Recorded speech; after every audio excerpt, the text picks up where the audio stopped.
खुद से पागल है, वो कुछ भी कर सकता है. ಕೆಲವೊಬ್ಬರ ದೃಷ್ಟಿಯಲ್ಲಿ ಇವರೊಬ್ಬ ಫ್ರೀಡಮ್ ಫೈಟರ್, ಆದರೆ ಇನ್ನೂ ಕೆಲವರ ದೃಷ್ಟಿಯಲ್ಲಿ ಇವರೊಬ್ಬ ಟೆರರಿಸ್ಟ್. ನಿಜವಾಗ್ಲೂ ಗೋಡ್ಸೆ ಮಾಡಿದ್ದು ಸರಿನಾ ಅಥವಾ ತಪ್ಪ? ಬನ್ನಿ ಇತಿಹಾಸದ ಒಂದು ಮಿಸ್ಟೀರಿಯಸ್ ಕಥೆಯ ಉತ್ತರ ನೋಡೋಣ. 30 ಜನವರಿ 1948ರಂದು ಸಂಜೆ 5:17 ಗಾಂಧೀಜಿಯವರಿಗೆ 3 ಗುಂಡುಗಳನ್ನು ಹೊಡೆದು ಕೊಲ್ಲಲಾಗುತ್ತೆ. ಸಾಮಾನ್ಯವಾಗಿ ಈ ಮಾಹಿತಿ ಎಲ್ಲರಿಗೂ ಗೊತ್ತಿದೆ. ಆದರೆ ಗಾಂಧೀಜಿಯವರಿಗೆ ತಮ್ಮ ಸಾವಿನ ಮುನ್ಸೂಚನೆ ಇದ್ದರೂ ಕೂಡ ಅವರು ಜನರ ಮಧ್ಯೆ ಬಂದಿದ್ರು. ಇದು ತುಂಬಾ ಜನರಿಗೆ ಗೊತ್ತಿಲ್ಲದ ವಿಷಯ. 30 ಜನವರಿ 1948ರ ಸಂಜೆ 5:10 ಪ್ರತಿದಿನ ನಡೆಯುತ್ತಿದ್ದ ತಮ್ಮ ಪ್ರಾರ್ಥನಾ ಸಭೆಗೆ ಹೋಗಲು ತಡವಾಗಿದ್ದ ಗಾಂಧೀಜಿಯವರಿಗೆ ಕಾಠಿಯಾವಾಡದಿಂದ ಬಂದ ಕೆಲವು ಜನರು ಭೇಟಿಯಾಗ್ತಾರೆ. ದೇಶ ಇಬ್ಬಾಗವಾಗಿದ್ದರಿಂದ ಕಾಠಿಯಾವಾಡದಲ್ಲಿ ತುಂಬಾನೇ ದಂಗೆಗಳಾಗಿದ್ದವು. ಇದರ ಬಗ್ಗೆ ಮಾಹಿತಿ ನೀಡಲು ಕಾಠಿಯಾವಾಡದ ಜನರು ಗಾಂಧೀಜಿ ಬಳಿ ಬಂದಿದ್ದರು. ಆದರೆ ಗಾಂಧೀಜಿಯವರಿಗೆ ಪ್ರಾರ್ಥನಾ ಸಭೆಗೆ ತಡವಾಗಿದ್ದರಿಂದ ಗಾಂಧೀಜಿಯವರು ಅವರಿಗೆ ಭೇಟಿಯಾಗುವುದಿಲ್ಲ. ಒಂದು ವೇಳೆ ನಾನು ಜೀವಂತವಿದ್ದರೆ ನಿಮಗೆ ಪ್ರಾರ್ಥನಾ ಸಭೆಯ ನಂತರ ಭೇಟಿಯಾಗುತ್ತೇನೆ ಎಂದು ಹೇಳಿ ಅಲ್ಲಿಂದ ಹೊರಟು ಹೋಗ್ತಾರೆ. ಗಾಂಧೀಜಿಯವರ ಬಗ್ಗೆ ಮಾಹಿತಿ ನೀಡುವ ಕೆಲವು ಪುಸ್ತಕಗಳನ್ನು ಓದಿದ್ರೆ ಗೊತ್ತಾಗುತ್ತೆ, ಗಾಂಧೀಜಿಯವರಿಗೆ ಕೊಲ್ಲುವ ಪ್ರಯತ್ನ ಮಾಡಲಾಗುತ್ತಿದೆ ಅಂತ ಅವರಿಗೆ ಮೊದಲೇ ಗೊತ್ತಿತ್ತು. ಆದ್ರೆ ಅವರು ತಮ್ಮ ಪ್ರಾಣವನ್ನು ಉಳಿಸಿಕೊಳ್ಳಲು ಯಾವುದೇ ಪ್ರಯತ್ನ ಮಾಡಲಿಲ್ಲ. ಯಾಕಂದ್ರೆ ದೇಶ ಇಬ್ಬಾಗವಾಗಿ ಅನೇಕ ಜನರು ತಮ್ಮ ಪ್ರಾಣ, ಮನೆ, ಆಸ್ತಿಗಳನ್ನು ಕಳೆದುಕೊಂಡು ಇದಕ್ಕೆಲ್ಲ ಕಾರಣ ಗಾಂಧೀಜಿನೇ ಅಂತ ಹೇಳೋಕೆ ಪ್ರಾರಂಭಿಸಿದ್ರು. ಎಸ್, ಈ ಮಾಹಿತಿ ತುಂಬಾನೇ ವಿಚಿತ್ರವಾಗಿದೆ. ಆದ್ರೆ ಗಾಂಧೀಜಿಯವರ ಬಗ್ಗೆ ತಿಳಿಸುವ ಈ ಪುಸ್ತಕಗಳಲ್ಲಿ ನಮಗೆ ಇದೇ ಮಾಹಿತಿ ನೋಡೋಕೆ ಸಿಗುತ್ತೆ. ಹಾಗಾದ್ರೆ ಬನ್ನಿ ಗಾಂಧೀಜಿಯವರ ಸಾವಿನ ರಹಸ್ಯದ ಬಗ್ಗೆ ತಿಳಿದುಕೊಳ್ಳಲು ಅವರ ಸಾವಿನ ಕೊನೆಯ 1 ಗಂಟೆಯಲ್ಲಿ ಏನೆಲ್ಲ ನಡೆಯಿತು ನೋಡೋಣ. Mahatma Gandhi is dead. The relatives and friends built mounds of flowers and perfumed spices high on the sandalwood lawns. 30 ಜನವರಿ 1948ರ ಸಂಜೆ 5:15 ಗಾಂಧೀಜಿಯವರಿಗೆ 3 ಗುಂಡುಗಳನ್ನು ಹೊಡೆದು ಕೊಲ್ಲಲಾಗುತ್ತೆ. ಇದಕ್ಕಿಂತ 1 ಗಂಟೆ ಮೊದಲು ಅಂದ್ರೆ 4 ಗಂಟೆಗೆ ಸರ್ದಾರ್ ವಲ್ಲಭಾಯ್ ಪಟೇಲರು ಮತ್ತು ನೆಹರು ಅವರು ಗಾಂಧೀಜಿಯವರಿಗೆ ಭೇಟಿಯಾಗಲು ಬಂದಿದ್ದರು. ಪಟೇಲರು ತಮ್ಮ ಮತ್ತು ನೆಹರು ಅವರ ನಡುವಿನ ಕೆಲಸಗಳನ್ನು ಡಿಸ್ಕಸ್ ಮಾಡ್ತಿದ್ರು ಮತ್ತು ದೇಶದಲ್ಲಿ ನಡೆಯುತ್ತಿರುವ ಅಲ್ಪಸಂಖ್ಯಾತರ ದಂಗೆಗಳ ಬಗ್ಗೆ ಗಾಂಧೀಜಿಯವರಿಗೆ ಮಾಹಿತಿ ನೀಡುತ್ತಿದ್ರು. ಇವರ ನಡುವೆ 30 ನಿಮಿಷಗಳವರೆಗೆ ಡಿಸ್ಕಸ್ ನಡೆಯುತ್ತೆ ಮತ್ತು 4:30 ಗಾಂಧೀಜಿಯವರು ಊಟ ಮಾಡಲು ಎದ್ದೇಳ್ತಾರೆ. ಗಾಂಧೀಜಿಯವರು ಊಟ ಮಾಡುವ ಸಮಯದಲ್ಲೂ ಕೂಡ ಪಟೇಲರು ಅವರ ಜೊತೆ ಮಾತನಾಡುತ್ತಿದ್ದರು. 4 ಗಂಟೆಗೆ ಪ್ರಾರಂಭವಾದ ಇವರ ಈ ಡಿಸ್ಕಷನ್ 5 ಗಂಟೆಯವರೆಗೆ ನಡೆಯುತ್ತೆ.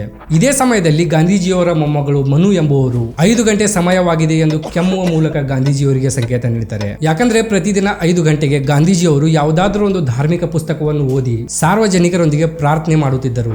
ಆ ದಿನ ಗಾಂಧೀಜಿಯವರಿಗೆ ಆಲ್ರೆಡಿ ತುಂಬಾನೇ ತಡವಾಗಿತ್ತು. ಇದಕ್ಕಾಗಿ ಅವರ ಮೊಮ್ಮಗಳು ಮನು ಎಂಬುವರು ಕೊನೆಯದಾಗಿ 5:05 ಮನು ಎಂಬುವರು ತಮ್ಮ ಕೈಯಲ್ಲಿರುವ ವಾಚ್ ಗಾಂಧೀಜಿಯವರಿಗೆ ತೋರಿಸಿ ಆಲ್ರೆಡಿ ತುಂಬಾ ತಡವಾಗಿದೆ, ಪ್ರಾರ್ಥನಾ ಸಭೆಯಲ್ಲಿ ಜನರು ನಿಮ್ಮ ವೇಟ್ ಮಾಡ್ತಿದ್ದಾರೆ ಎಂದು ಹೇಳ್ತಾರೆ. ಈ ಮಾತು ಕೇಳ್ತಿದ್ದಂತೆ ಗಾಂಧೀಜಿಯವರು ಮೀಟಿಂಗ್ ಅರ್ಧಕ್ಕೆ ನಿಲ್ಲಿಸಿ ಎದ್ದೇಳ್ತಾರೆ ಮತ್ತು ಮನು ಅವರಿಗೆ ಹೇಳ್ತಾರೆ, ಒಂದು ವೇಳೆ ನರ್ಸ್ ಪೇಷಂಟ್ ಗೆ ಸರಿಯಾದ ಸಮಯಕ್ಕೆ ಔಷಧಿ ಕೊಡ್ಲಿಲ್ಲ ಅಂದ್ರೆ ಪೇಷಂಟ್ ನ ಸಾವು ಕೂಡ ಆಗಬಹುದು. ಈ ಸ್ಟೇಟ್ಮೆಂಟ್ ತುಂಬಾನೇ ಇಂಪಾರ್ಟೆಂಟ್ ಇದೆ. ಯಾಕಂದ್ರೆ ಪ್ರತಿದಿನ 5 ಗಂಟೆಗೆ ಮನು ಅವರು ಗಾಂಧೀಜಿಯವರಿಗೆ ಅವರ ಔಷಧಿ ಅಂದ್ರೆ ಪ್ರಾರ್ಥನೆಯ ಬಗ್ಗೆ ನೆನಪಿಸುತ್ತಿದ್ದರು. ಒಂದು ವೇಳೆ ಪ್ರಾರ್ಥನೆ ಸರಿಯಾದ ಸಮಯಕ್ಕೆ ಆಗದಿದ್ದರೆ ಗಾಂಧೀಜಿಯವರ ಸಾವು ಕೂಡ ಆಗಬಹುದು ಅಂತ ಗಾಂಧೀಜಿಯವರಿಗೆ ಅನಿಸ್ತಿತ್ತು. ಈಗ ವಿಚಿತ್ರ ಏನೆಂದ್ರೆ ಆ ದಿನ ಗಾಂಧೀಜಿಯವರಿಗೆ ಪ್ರಾರ್ಥನೆಗೆ ತಡವೂ ಆಗುತ್ತೆ ಮತ್ತು ಅವರ ಸಾವು ಕೂಡ ಆಗುತ್ತೆ. ಈಗ 5:08 ಗಾಂಧೀಜಿಯವರು ತಮ್ಮ ಪ್ರಾರ್ಥನಾ ಸಭೆಯ ಕಡೆಗೆ ಹೋಗೋಕೆ ಪ್ರಾರಂಭ ಮಾಡ್ತಾರೆ. ಇದೇ ಸಮಯದಲ್ಲಿ ಗಾಂಧೀಜಿಯವರಿಗೆ ಭೇಟಿಯಾಗಲು ಕಾಠಿಯಾವಾಡದಿಂದ ಕೆಲವು ಜನರು ಬಂದಿದ್ರು. ಆದ್ರೆ ಗಾಂಧೀಜಿಯವರು ಅವರಿಗೆ ಭೇಟಿಯಾಗುವುದಿಲ್ಲ. ಒಂದು ವೇಳೆ ಪ್ರಾರ್ಥನಾ ಸಭೆಯ ನಂತರ ನಾನು ಜೀವಂತವಿದ್ದರೆ ನಿಮಗೆ ಭೇಟಿಯಾಗುತ್ತೇನೆ ಎಂದು ಹೇಳಿ ಅಲ್ಲಿಂದ ಹೊರಟು ಹೋಗ್ತಾರೆ. ಈ ವಿಷಯವನ್ನು ನಮಗೆ ಗಾಂಧೀಜಿಯವರ ಪರ್ಸನಲ್ ಸೆಕ್ರೆಟರಿ ವಿ ಕಲ್ಯಾಣಂ ಎಂಬುವರು ನೀಡಿದ ಈ ಇಂಟರ್ವ್ಯೂನಿಂದ ತಿಳಿದು ಬರುತ್ತೆ. ಮತ್ತು ಈ ಸ್ಟೇಟ್ಮೆಂಟ್ ಗಾಂಧೀಜಿಯವರು ತಾವು ಸಾಯುವ ಕೆಲವೇ ನಿಮಿಷಗಳ ಮೊದಲು ಹೇಳಿದ್ದರಂತೆ. ಈ 2 ಸ್ಟೇಟ್ಮೆಂಟ್ಗಳ ನಂತರ ಗಾಂಧೀಜಿಯವರು ನಿಜವಾಗಿಯೂ ತಮ್ಮ ಪ್ರಾಣ ಕಳೆದುಕೊಂಡಿದ್ದು ಆಶ್ಚರ್ಯಕರ. ಅಂದ್ರೆ ಗಾಂಧೀಜಿಯವರಿಗೆ ಇದು ಅವರ ಕೊನೆಯ ದಿನ ಇದೆ ಅಂತ ಮೊದಲೇ ಗೊತ್ತಿತ್ತು. ಈಗ ಪ್ರಶ್ನೆ ಏನೆಂದ್ರೆ, ಗಾಂಧೀಜಿಯವರಿಗೆ ತಮ್ಮ ಸಾವಿನ ಬಗ್ಗೆ ಮೊದಲೇ ಹೇಗೆ ಗೊತ್ತಿತ್ತು?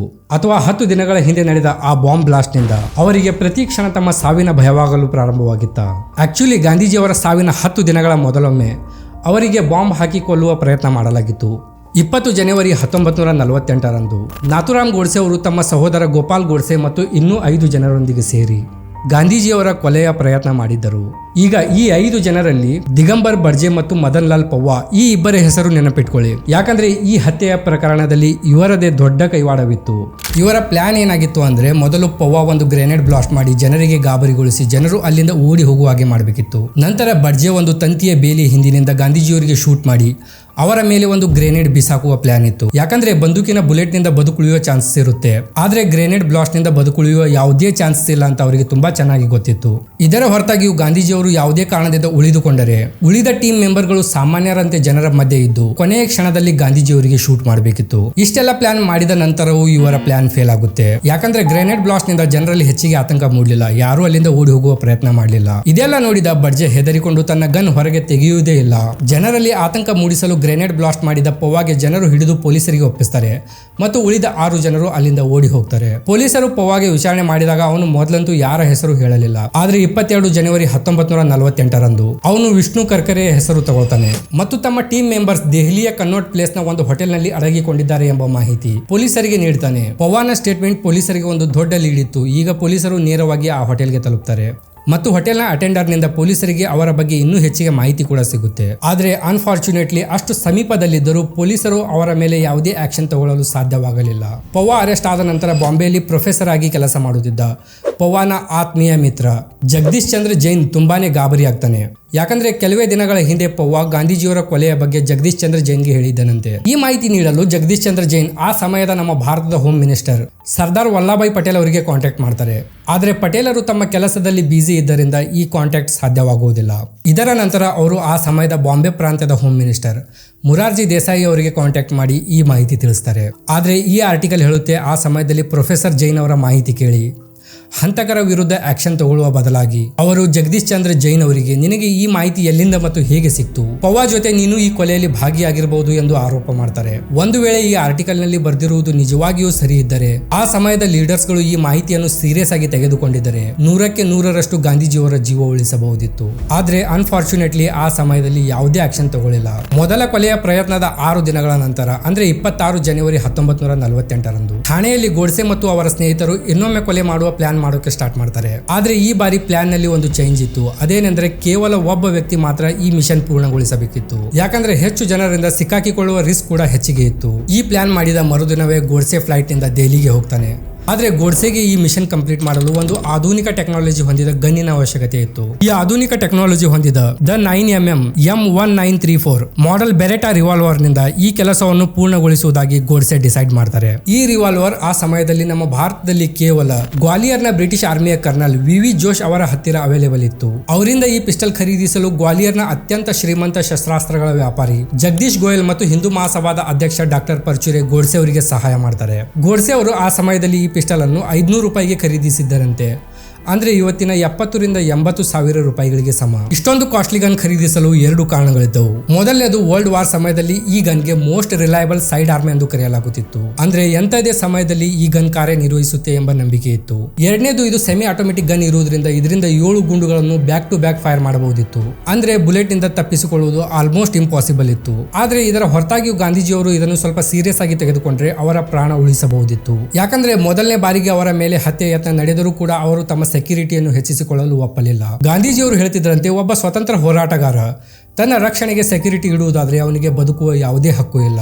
ಅವರ ತಮ್ಮ ಸೆಕ್ಯೂರಿಟಿಯನ್ನು ಹೆಚ್ಚಿಸಿಕೊಳ್ಳಲು ಏಕೆ ಒಪ್ಪಲಿಲ್ಲ ಅನ್ನೋದಕ್ಕೆ ಅನೇಕ ಎಕ್ಸ್ಪರ್ಟ್ಸ್ಗಳು ಅನೇಕ ವಿವರಣೆಗಳನ್ನು ನೀಡುತ್ತಾರೆ.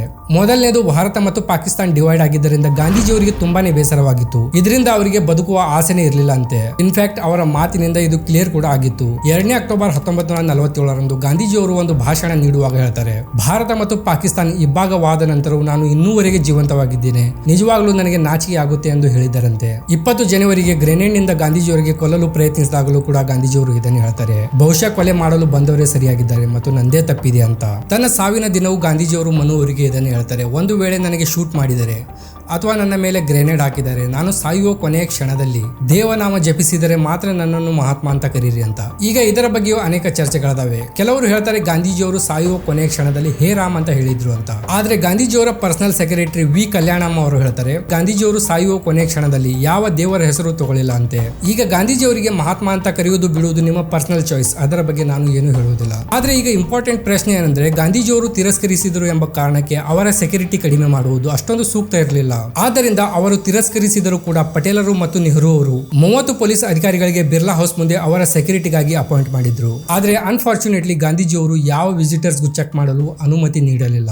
ಇದೇ ಕಾರಣದಿಂದ ಪೊಲೀಸ್ ಅಧಿಕಾರಿಗಳು ಎಲ್ಲಾ ವಿಸಿಟರ್ಸ್ ಗಳಿಗೆ ಚೆಕ್ ಮಾಡದೆ ಒಳಗೆ ಬಿಡ್ತಾರೆ. ಇವರು ಒಮ್ಮೆಯೂ ಟೈಟ್ ಸೆಕ್ಯೂರಿಟಿ ಮೇಂಟೈನ್ ಮಾಡುವ ಪ್ರಯತ್ನ ಮಾಡಲೇ ಇಲ್ಲ.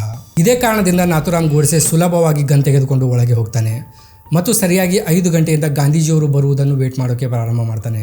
ಗೋಡ್ಸೆ ಅವರ ಪ್ಲಾನ್ ತುಂಬಾ ಸಿಂಪಲ್ ಇತ್ತು. ಅದೇನೆಂದರೆ ಪಬ್ಲಿಕ್ ನಲ್ಲಿ ಎಲ್ಲದಕ್ಕಿಂತ ಮುಂದೆ ನಿಲ್ಲುವುದು ಮತ್ತು ಗಾಂಧೀಜಿಯವರು ಬರುತ್ತಿದ್ದಂತೆ ಅವರ ಮೇಲೆ ಫೈರ್ ಮಾಡುವುದು. ಆದ್ರೆ ಈಗ ಇಲ್ಲಿ ಗೋಡ್ಸೆ ಮುಂದೆ ಒಂದು ಪ್ರಾಬ್ಲಮ್ ಬರುತ್ತೆ. ಅದೇನೆಂದರೆ ಸರ್ದಾರ್ ವಲ್ಲಭಾಯ್ ಪಟೇಲ್ ಅವರೊಂದಿಗೆ ಮೀಟಿಂಗ್ ಇರುವುದರಿಂದ ಗಾಂಧೀಜಿಯವರಿಗೆ ಪ್ರಾರ್ಥನಾ ಸಭೆಗೆ ಬರಲು ಆಲ್ರೆಡಿ ತುಂಬಾ ಲೇಟ್ ಆಗಿತ್ತು. ಇದರಿಂದ ಗೋಡ್ಸೆ ಅನ್ಕೊಳ್ತಾರೆ ನಮ್ಮ ಪ್ಲಾನ್ ಬಗ್ಗೆ ಇವರಿಗೆ ಗೊತ್ತಾಗಿರಬಹುದು, ಅದಕ್ಕೆ ಗಾಂಧೀಜಿಯವರು ಹೊರಗೆ ಬರ್ತಾ ಇಲ್ಲ. ಆದರೂ ಕೂಡ ಗೋಡ್ಸೆ ಕೆಲವು ಸಮಯದವರೆಗೆ ಅಲ್ಲೇ ನಿಂತು ವೇಟ್ ಮಾಡ್ತಾನೆ. ಕೆಲವು ಸಮಯದ ನಂತರ ಗಾಂಧೀಜಿಯವರು ಪ್ರಾರ್ಥನಾ ಸಭೆ ಕಡೆಗೆ ಬರುವುದನ್ನು ಗಮನಿಸಿದ ಗೋಡ್ಸೆ ತನ್ನ ಮೇಲಿನ ನಿಯಂತ್ರಣವನ್ನು ಕಳೆದುಕೊಂಡು ಬಿಡ್ತಾನೆ ಮತ್ತು ನೇರವಾಗಿ ಗಾಂಧೀಜಿಯವರ ಮುಂದೆ ಬಂದು ನಿಲ್ತಾನೆ. ಗೋಡ್ಸೆ ಮೊದಲು ಗಾಂಧೀಜಿಯವರ ಪಾದಕ್ಕೆ ನಮಸ್ಕರಿಸ್ತಾನೆ. ಆಗ ಮನು ಅವರು ಹೀಗೆ ಮಾಡಬೇಡಿ ಎಂದು ಅವರಿಗೆ ನಿಲ್ಲಿಸುವ ಪ್ರಯತ್ನ ಮಾಡ್ತಾಳೆ. ಆದ್ರೆ ಅಷ್ಟರಲ್ಲೇ ಗೋಡ್ಸೆ ಮನು ಅವರಿಗೆ ದೂರ ತಳ್ಳಿ ತನ್ನ ಪಿಸ್ಟಲ್ ಇಂದ ಸರಿಯಾಗಿ 5 ಗಂಟೆ 17 ನಿಮಿಷಕ್ಕೆ ಗಾಂಧೀಜಿಯವರ ಮೇಲೆ 3 ಗುಂಡುಗಳನ್ನು ಹಾರಿಸ್ತಾನೆ. ಈಗ ಇಲ್ಲೊಂದು ವಿಚಿತ್ರ ಮಾಹಿತಿ ಕೇಳಿ. ಗೋಡ್ಸೆ ಅವರಿಗೆ ಅರೆಸ್ಟ್ ಮಾಡಿದ ನಂತರ ದೆಹಲಿ ಹೈಕೋರ್ಟ್ ನಲ್ಲಿ ಇವರ ಟ್ರಯಲ್ ಪ್ರಾರಂಭವಾಗುತ್ತೆ. ಆದ್ರೆ ಈ ಕೇಸ್ನಲ್ಲಿ ನಾಥುರಾಮ್ ಗೋಡ್ಸೆ ಮತ್ತು ಇನ್ನೂ 2-3 ಜನರ ಹೊರತಾಗಿ ಯಾರ ಮೇಲೆಯೂ ಕೇಸ್ ರಿಜಿಸ್ಟರ್ ಆಗಲಿಲ್ಲ. ಇನ್ಫ್ಯಾಕ್ಟ್ ಗೋಡ್ಸೆಗೆ ಪಿಸ್ಟಲ್ ಸಪ್ಲೈ ಮಾಡಿದ ಜಗದೀಶ್ ಗೋಯಲ್ ಮತ್ತು ಡಾಕ್ಟರ್ ಪರ್ಚೂರಿ ಅವರ ಹೆಸರು ಕೂಡ ಫೈನಲ್ ಚಾರ್ಜ್ ಶೀಟ್ ನಲ್ಲಿ ಇರಲಿಲ್ಲ.